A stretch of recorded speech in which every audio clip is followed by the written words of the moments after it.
Hi guys, welcome to the Self-Devotion Project. It's week 3. So before we go into what that's going to be about, let's have a look at what week 2 was like for me, and that was the clean eating week. So I guess I was already eating clean in week 1. This week I just went a little bit further with cutting a few more things out of my diet. So the detox symptoms, I kind of got rid of them in week 1, which is great. So I didn't have any headaches or extreme tiredness that I had in the first week. This week was easier. The thing that really stood out, I suppose, was that the cravings really settled in. And that kind of happened day 2 and day 5 were kind of the hardest, I suppose, where I really kind of was craving sugary foods, I would say, mostly. But I restrained, I stayed devoted, and I ate clean the entire week. Today's the last day of week 2, and so far I've probably lost just under 3 kilos in 2 weeks, which is not too bad. It's kind of slow, given that I'm starting at such a high weight, but knowing my body and some of the health crises that are going on in my body, I'm pretty happy with that result, and hope that things sort of speed up as my body starts to heal and rejuvenate. Okay, so enough about week 2, we are now on to week 3. So I was playing around with Chris Carr's Crazy Sexy Love Notes, which is a card deck, looks like this, and I picked out a card. And this was the card that I picked out. Breathe deeply. This is what it says. Breathe big. Let it all in. Expand your fabulous belly. Who cares if your jeans feel too tight? Here's an idea. Buy a roomier pair. Deep, full breaths invigorate you. They release sadness and allow ecstasy to flow in. Pause. Inhale a long, slow, big, delicious breath. Exhale. Remember, whenever the going gets tough, take a deep breath and trust that you are capable of greatness. So when I picked up this card, I thought to myself, this is a sign. Week 3 is going to be about deep breathing. This is a big topic. I think this is something that people forget about. Breath is life. It gives us life, it sustains our life, and breath is the only thing that you can't live without for more than a couple of minutes, right? So it's important that we breathe properly and that we breathe beautifully well every day to give us that life and that invigoration that we deserve to feel. So I guess the first question is, what's the right way to breathe? Well, I'm going to get you to stop this video in just a sec, and I want you to time your breathing over 1 minute.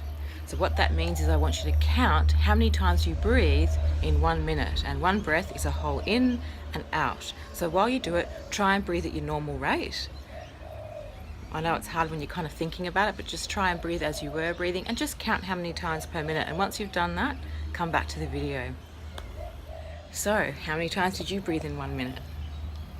It might be surprising to know that the correct rate of breathing, or the rate of breathing that makes us feel our best, is actually 10 to 12 times a minute. But a lot of people these days are breathing sometimes more than 20 times a minute.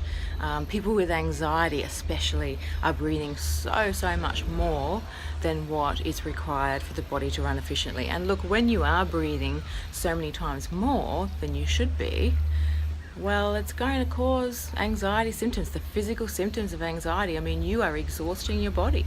Just simply that, is that you're breathing so many extra breaths per minute all throughout the day that you're simply exhausting yourself. How do we correct this?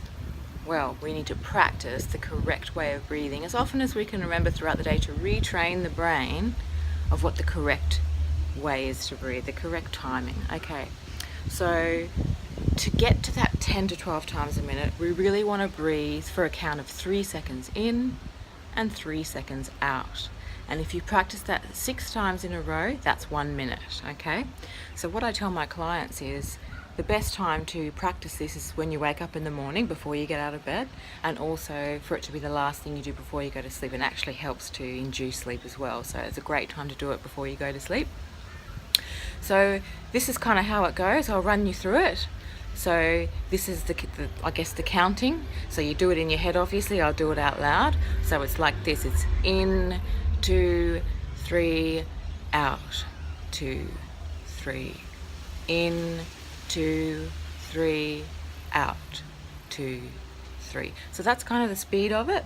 And if you can do that 10 times in a row, as often as you can remember throughout the day. This is something that you can do when you're at work, sitting at your desk, when you're in a meeting, when you're in the car driving. Like, it doesn't matter where you are, this will work for you. And the more often you do it, I guess the more your brain's going to get used to the fact that, hey, this is our new way of breathing now. This is the way we want to breathe. Okay? And the body has good memory. It knows what the most healthy, way of breathing is. So it's gonna pick it up pretty quickly if you dedicate and commit yourself to practicing.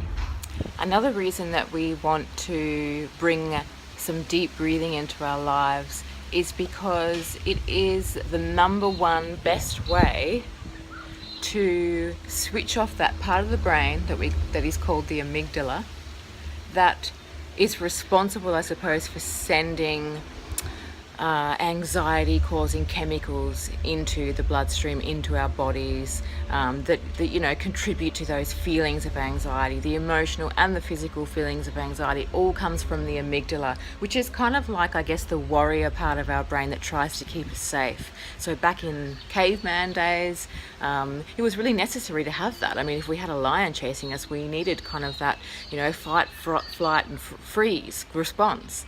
And I guess these days it's rare that we're in danger, but our bodies still respond the same way. So these days, even just going for a job interview would kind of, for some of us more than others, induce such an anxiety that our amygdala thinks that we're in danger. So of course it's going to send all these chemicals through our body to help us either fight, flight or freeze for that particular situation.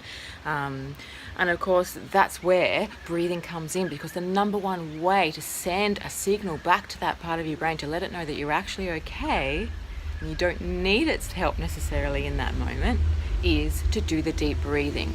Just by slowing your breathing down to the correct rate of 3 seconds in and 3 seconds out, it's going to let your brain know that, hey, everything's okay, thank you for your help, but I'm okay. And the amygdala will switch off, the chemicals will stop coursing in the body, and you will feel better instantly. Okay, so give that a go. That's a very brief explanation, but hopefully that makes sense and will help you see why, again, breathing is so amazing for you, especially if you suffer from anxiety. Years ago, when I was suffering from bad anxiety, I used to think breathing as if that's going to help me, but what I've learnt more recently in the last couple of years from actually really truly giving it a go properly, that it really, really does work. And it works better than probably any other technique that I know. Obviously there are a lot of other techniques that you can use in conjunction, but if there's one thing that you should do above all else, it's to breathe. It's to do the deep breathing. To finish off, I would just add that any of you who would like to take this a little bit further, and that is to go into a bit of a meditation, I suppose, each day, where you might sit for 5 or 10 minutes and really give this deep breathing a go.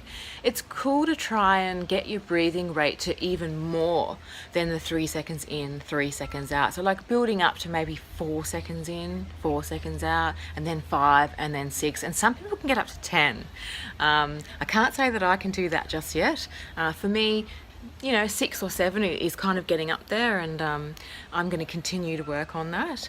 But before I go to sleep every night, I always do 10 rounds of 6 seconds in and 6 seconds out, and it really, really helps me to relax the body. It helps me to switch off the monkey mind, the stresses of the day, and it helps to induce sleep so that I can fall asleep a lot quicker, a lot more easily.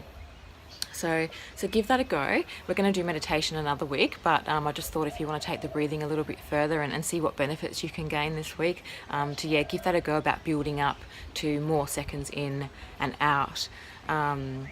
I guess it's important to note that some people might feel a little bit queasy when they first start giving this a go, especially if you've been breathing at a really high rate, like 20 times plus, or if you have an anxiety condition. You might feel a little bit nauseous at first when you're trying to increase your breathing, but just stick with it. You're not going to be sick, even though it feels like you might. You just got to stick with it, increase it gradually over the next 7 days, and once your body gets used to it, which won't take that long, you will feel amazing, I promise you that.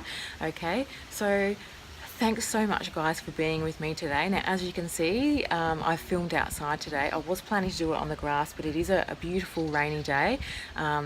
Sorry if my eye contact hasn't quite been on you guys, but I've never done it like this before, and I'm not really sure where to look, if I'm honest. So I know that my eye contact hasn't quite been on you guys the whole time, but believe me, I'm here, I'm with you. This means so much to me that you're watching, and I really hope that you're gaining some benefit from this project like I am, because in just 2 weeks already I feel so much better in my mind, my body and my spirit. I feel more aligned. You can probably tell in my face that I look happier. I feel that's because I feel happier. Keep on following. Love you all. Much love and light-filled blessings, and I will see you in the next video.